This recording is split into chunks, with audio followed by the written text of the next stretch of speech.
Remember, after Jesus was raised from the dead and appeared to his disciples, Thomas wasn't with them the first time. What response did Thomas have? Unless I see the nail marks in his hands and put my finger in his side, I will not believe. Shouldn't he have believed? Yes. Jesus had previously told his disciples clearly what was going to happen. Jesus appeared to his disciples a second time, and Thomas was there. What did Jesus say to Thomas? First, he allowed Thomas to see his hands and place his hand into his side.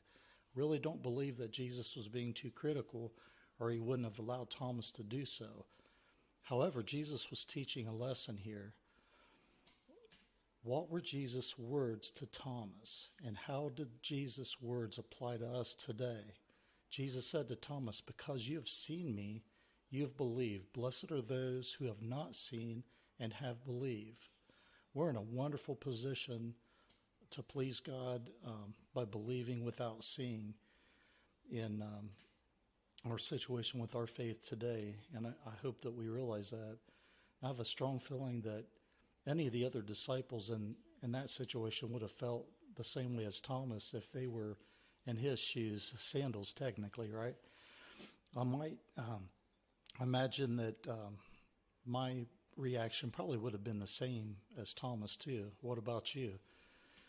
Thomas loved the Lord. It's probably good to give him some slack. A little doubt may be okay as long as it leads to faith, believing without seeing.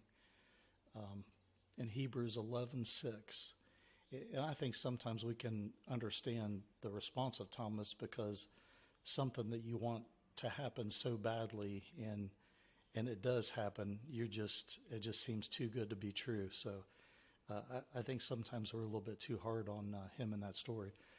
2 Corinthians 4:18, so we fix our eyes on what is seen. Let's start over. So we fix our eyes not on what is seen, but on what is unseen. For what is seen is temporary, but what is unseen is eternal. Faith in action. People of faith, what is probably the best way to study and understand what faith really looks like?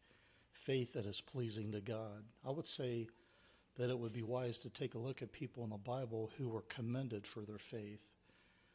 Romans 15:4 tells us that everything that was written in the past was written to teach us so that through endurance and encouragement of the scriptures, we might have hope. Also, get a chance to read 1 Corinthians 10:11 through 13. Hebrews, I'll call the Hall of Faith, Hebrews 11, explains it all, faith in action.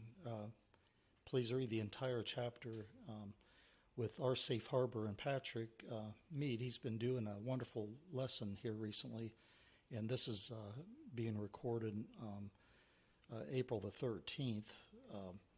But he does those lessons, I believe, a little bit ahead of time. But if you get a chance, check out our Safe Harbor and the lessons he's put together. So what is your favorite story in the Bible about faith? There are so many. But let's pay attention as we read that. Let's pay attention to their actions as we read through that, because there's always an action that's commendable that's associated with their faith. So what's happening in our lives right now that gives us an opportunity to have faith? What deeds can we do to demonstrate our faith? A wise preacher quoted this saying a lot, "What on earth are we doing for heaven's sake?" I love that little phrase there.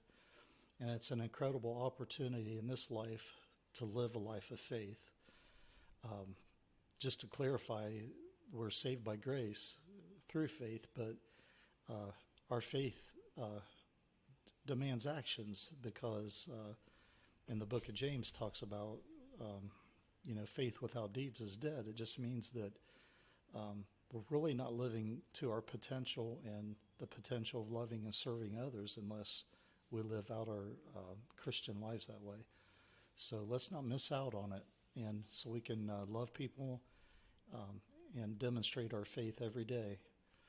Faith in the end, which is just the beginning, being with Jesus. Take a look at 2 Corinthians 4:13 through 17. love the movie Indiana Jones, where it's part of the movie where he has to do the leap of faith, and I think it's kind of neat to get a chance to go back and take a look at that, because it's been a long time since I've seen it, but I remember that part where he had to. They call it a leap of faith, but he had to take a step from a huge distance in a canyon from one side to the other, and there was just nothing there except a fall, long fall. You weren't going to survive, okay? So he takes a deep breath, and he puts his foot out and takes that one step of faith. And, you know, sometimes that's what it takes. We've been through so many challenges in our lives and difficulties. I understand sometimes it's hard to put that one foot out there and just make that first step, but I am trying to do that myself, and I encourage you to do that with whatever situation you're in. Another wise man taught me a couple quotes I'd like to share with you, and it's set your sights on the other shore and keep rowing. Another one was hang on to the rope of faith, tie a knot at the end and keep holding on. Get a chance in comments if you would like to share some encouraging quotes that you may have, leave those in the comments. I would appreciate it. So I truly hope that you're encouraged by this short study. I'm trying to keep it short. I apologize if I went over a little bit, but keep the faith. So Isaiah 1:18 is a nice reference because it says, "Come on and let us reason together," and that's really the motivation behind this study. I'm putting some studies together to help me, and I hope in some way that it has been beneficial to you. Thanks for watching, and God bless.